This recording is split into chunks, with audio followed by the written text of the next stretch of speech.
Hello बच्चों, let's see this question. The question says, for early detection of cancer, 3D images of tissues are essential. Name the technique and the basis on which it can generate three-dimensional image of the changes in the living tissue. So the key concept here is diagnosis of cancer. Cancer होता क्या है? It is the abnormal growth because of the uncontrolled multiplication of the cells. इसकी diagnosis के लिए हम कुछ techniques use कर सकते हैं, लाइक सीटी स्कैन यानी कंप्यूटराइज्ड टोमोग्राफी एंड एमआरआई यानी magnetic resonance imaging. CT scan की अगर हम बात करें पर्टिकुलरली तो यहाँ पे एक्स रेज यूज की जाती हैं।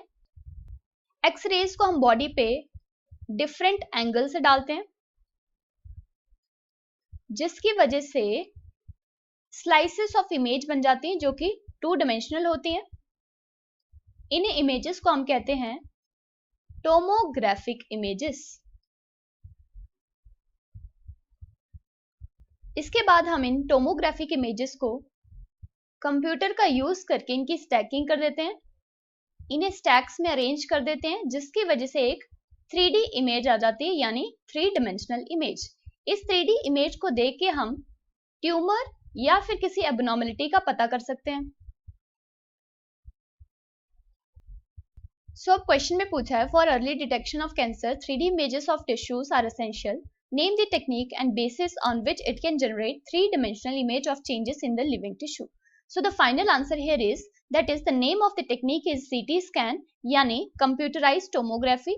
और किस बेसिस पे ये फंक्शन करता है? ये यूज करता है एक्सरेज, जिसको हम डिफरेंट एंगल्स पे डालते हैं बॉडी के, जिसकी वजह से अल्टीमेटली 2D स्लाइसेस आ जाती हैं इमेजेस की, जिसे हम टोमोग्राफिक इमेजेस कहते हैं। फिर कंप्यूटर का यूज करके हम इसकी स्टैकिंग कर देते हैं इन इमेजेस की, जिसकी वजह से अल्टीमेटली 3D इमेज डेवलप हो जाती है, जिसमें हम ट्यूमर या फिर किसी एबनॉर्मलिटी का पता कर सकते हैं। Hope you understood it well. Best of luck.